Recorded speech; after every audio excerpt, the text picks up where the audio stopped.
Hey everybody, today I'm going to give you my review of The Little Mermaid, the 2023 edition by Disney. The Little Mermaid, the 2023 edition, starts out pretty good. It starts in the water. The water looks very wet, looks very swimmable. You can swim around. The sea creatures looked very realistic. The fish looked very fishy. The crabs were very crabby.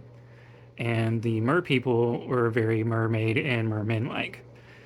King Triton's beard was very flowy, very white, very full, and King Triton's trident very glowy, very gold, very powerful.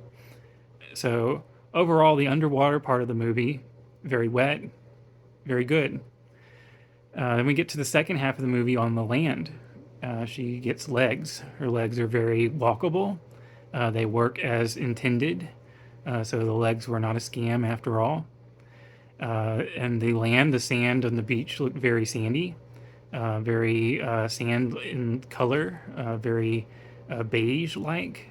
There looked to be some seaweed washed up on the shore, so the beach looked very inviting, not so much playful because of the shipwreck, maybe a little bit dangerous. Sharp objects were very sharp. But overall, the beach part was very good.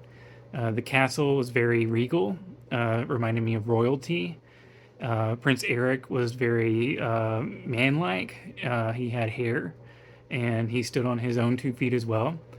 So this movie was very good at being bipedal, no crawling on all fours. So that was very good to see in this movie.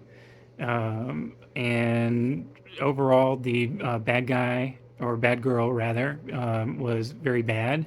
Didn't have the best interest of the main character at heart. That was an unfortunate turn of events because she did unfortunately have to be slaughtered. And the scene was very graphic. The death scene was very realistic. If I were to slaughter a giant sea monster, I imagine that this would be what that would look like. So, um, end up getting married, having a great old time. Another Disney princess movie. So overall, the storyline was very good, very cohesive. They all remembered their lines, and overall, it was a good 10 out of 10 movie. So I recommend you go see it.